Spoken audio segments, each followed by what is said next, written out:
Hello everyone. So today we are going to start with anatomy, head and neck. Head and neck a little bit of vast subject, but we are going to consider of what we need, the clinical manifestation as well as questions and answers. So today's topic is going to be triangles of neck, right? So when you see the neck part, so this is going to be the central axis. So each side of your neck, right? So each side of your neck is divided into two triangles, and they are anterior triangle and posterior triangle. If it is anteriorly placed, right, anterior triangle. If it is posteriorly placed, posterior triangle. So each side of the neck, right, if you want to divide a section into two, you need to have a landmark, and that landmark, easy, right, that landmark is going to be sternocleidomastoid muscle. So this is the muscle. So this muscle divide each side of your neck into anterior triangle as well as posterior triangle. So today's session is mainly about sternocleidomastoid and about posterior triangle.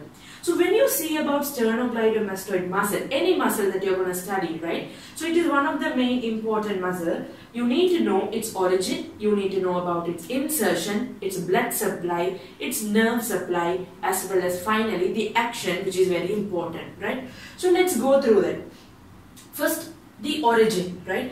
Normally sternocleidomastoid has two heads, right? One is the sternal head and the other one is the clavicular head. So when you see here the sternal head means from the manubriosternal, a rounded part, round muscular structure of the skeletal muscle, right, will be formed, right? That is the first part. And the second part is going to be the clavicular head. So from the clavicular head, they call it as a little bit of flat muscle, and that is going to be originated from the superior surface of the clavicle, right? Superior surface of the clavicle, medial 1/3 part, right? It is going to be originated from the superior part of the clavicle, medial 1/3 part. And then you know, as I already told, the sternal part, and both of them will be uniting and then they will be inserted. So right, simple. When you have two heads, you might have what? Two insertions, right? Same way, they will be inserted, they will form a tendon and will be inserted into the lateral surface of the mastoid process. You know mastoid process, it is behind your ears, right? Mastoid process.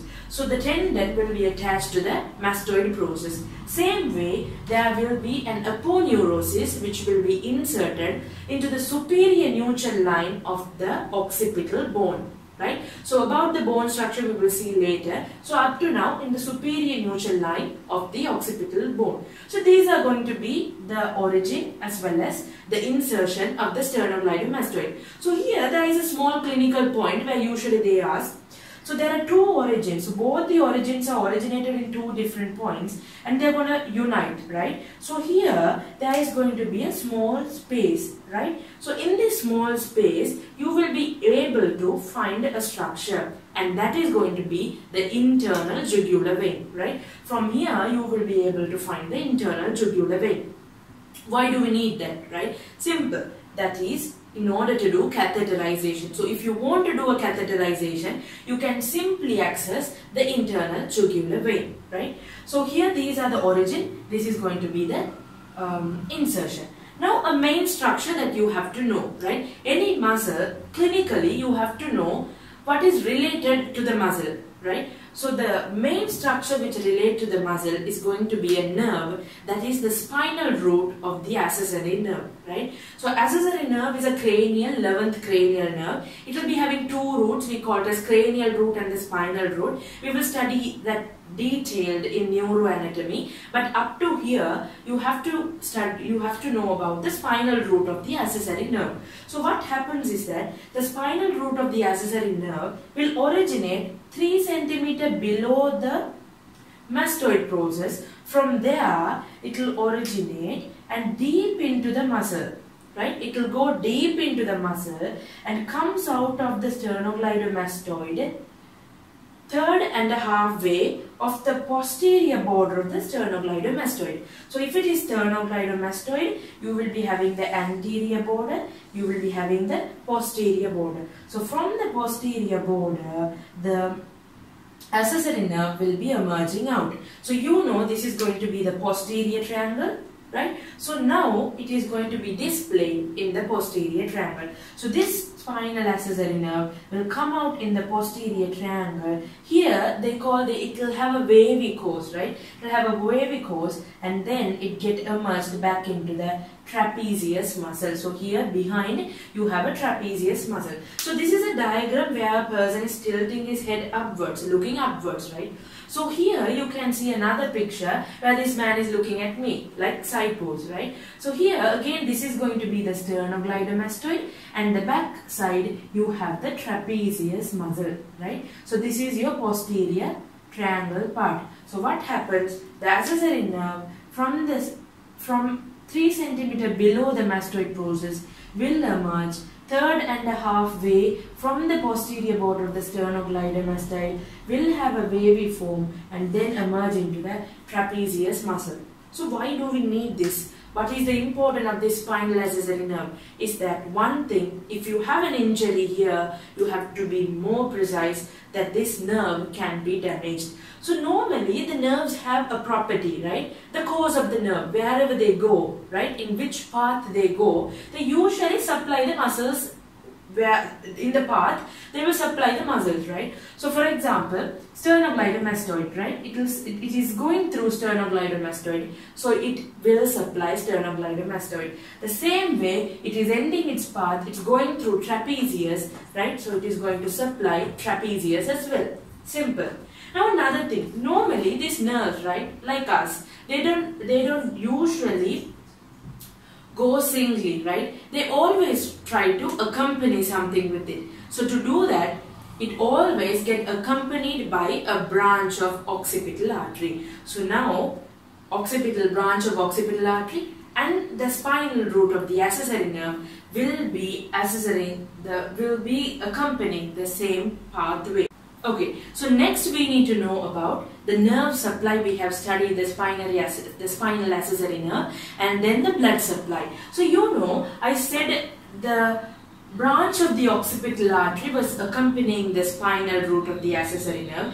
Therefore, the same way as a nerve, when they go through a path, they will be also supplying and going. They will be giving its branches and will be going. The same way, so one of the supply of the sternocleidomastoid is the branch of occipital artery. Another one is the superior thyroid artery. From the thyroid gland, the superior thyroid artery will be also supplying the sternocleidomastoid. Now comes the important part. The important place where the questions, we usually get questions there, right? The action of sternocleidomastoid. So when you see the action of sternocleidomastoid, you separately consider each sternocleidomastoid muscle as well as what happens both the sternocleidomastoid contracts. Now let's see when one sternocleidomastoid contracts, right? So what happens if you pull this nerve, if you make this muscle to contract, then the head will be tilted here, right? The head will be tilted to the same side. So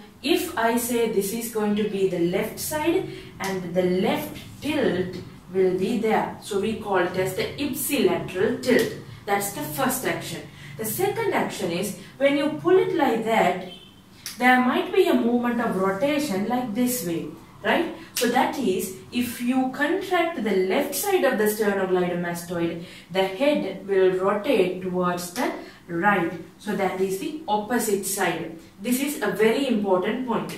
The next thing is together. When two sternocleidomastoid contracts together, the head is tilted towards, right? It will move like this.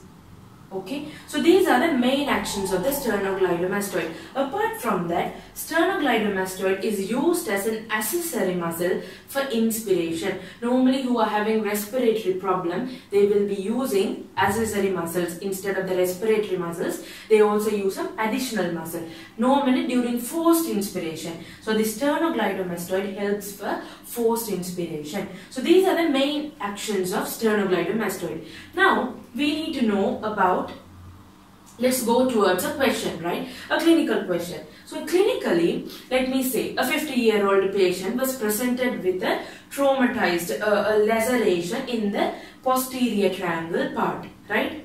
So he came with the symptoms of so when during examination he is not able to raise his hands above the head, and also he is not able to turn his head towards the opposite side. So if he comes with a presentation, if he comes with a laceration in the left side, he is not able to turn his head towards the right.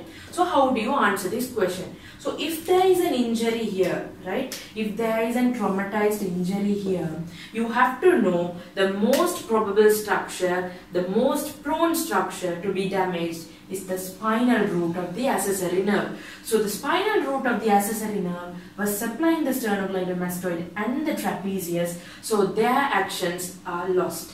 So you know sternocleidomastoid action was lost, that's why he is not able to turn his head towards the opposite side. And now he is not able to raise his hands above the head. So trapezius, right, trapezius is a muscle for the shrugging of shoulders, right? So shrugging of the shoulders and for the abduction of the arm, right, above the head. For abduction of the arm, the trapezius is used. So trapezius is also damaged. So when both muscles are damaged, it's confirmed that the spinal root of the accessory nerve is damaged.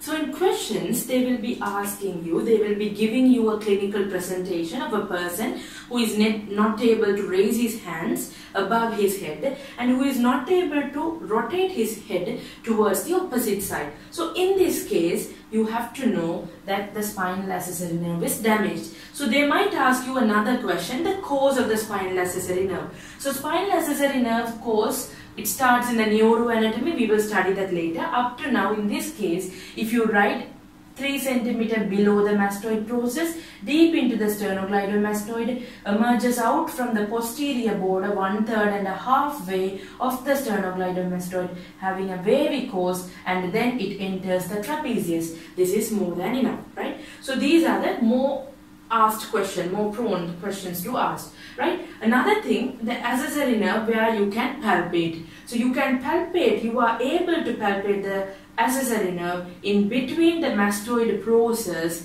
and the mandibular ramus, right? In between them, you are able to palpate the spinal accessory nerve. Another main important thing is for spot examination, right?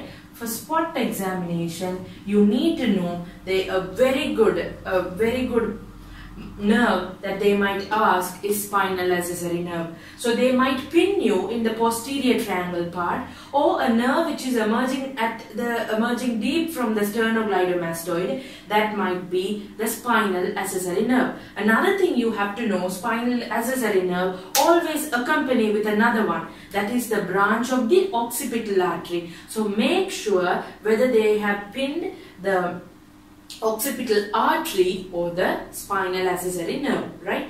Next, we are going to see about the posterior triangle. We are going to talk about the posterior triangle, one of the simplest topic, you all know, right? So this posterior triangle, you have to know 2 things. One, the boundary, and the other one is the content. So boundary, it's very easy, right? One is the apex. That apex we have studied before, the superior neutral line of the occipital bone, then the base, right, that the midline of the clavicle, and then the borders, they are going to be the posterior border of the sternocleidomastoid and the anterior border of the trapezius. Apart from that, you have another 2 things. One is the floor and the other one is the roof. In the roof, if they ask you roof, they are going to be the investing layer of deep fascia, right? So the fascia, normally the muscles are covered by a bag, right? A fascia. So what happens is, the fascia comes, so you know these 2 muscles are the most external part ones. So therefore, the fascia will come, divide itself to cover the sternocleidomastoid. Then they form a polythene bag, like a bag surrounding the posterior triangle. And then again, they will divide themselves to cover the trapezius. So here in the roof, you will be having the investing layer of deep fascia. So deep, that means to the floor, you will be having some muscles that you have to talk in terms of above to downwards, right? So from above to downwards, there are 3 basic muscles. One is the splenius, and the second one the levator scapulae, and the other one is the scalene medius. Two other muscles are going to be there. That depends on the depression of the shoulder, or during the deep depression they will be able to see. They are going to be the scalenus anterior and the first digitation of the serratus anterior, right? So these are going to be the flow of the content, the flow of the posterior triangle. Now the main thing you have to know about the contents, right? So in contents you talk about the structures which are going to be there in the posterior triangle part. Again, there is going to be another main muscle here, right? That is the inferior belly of the omohyoid, right? That you have to know. So this inferior belly of omohyoid are divide the posterior triangle into another two triangle. Not much needed, but you have to know the structures in the omohyoid muscle. So below that means below the deep to the omohyoid muscles, you will be having two vessels. One is the transverse cervical vessels and the suprascapular vessels, right? These two vessels are found deep to the omohyoid muscles. Now, another thing is between the roof and the floor, lymph nodes are also found. Some lymph nodes are also able to found. These muscles, as I told, from above to downwards, lie on another fascia, and that is the prevertebral fascia. About the fascia we will have another session. So this prevertebral fascia is there. Above that only the muscles are there, and again you have the other contents. So three structures are going to be deep to the prevertebral fascia. They are going to be the subclavian artery, and the second one the three trunks, right? The three trunks of brachial plexus, and the third one the branches of the cervical plexus. The branches of the cervical plexus. So the subclavian artery you are able to palpate in the posterior triangle part when you press with your hand below the clavicle, right? Deep to the clavicle if you press, you will be able to palpate the subclavian artery. So these are going to be the contents of posterior triangle. Thank you so much.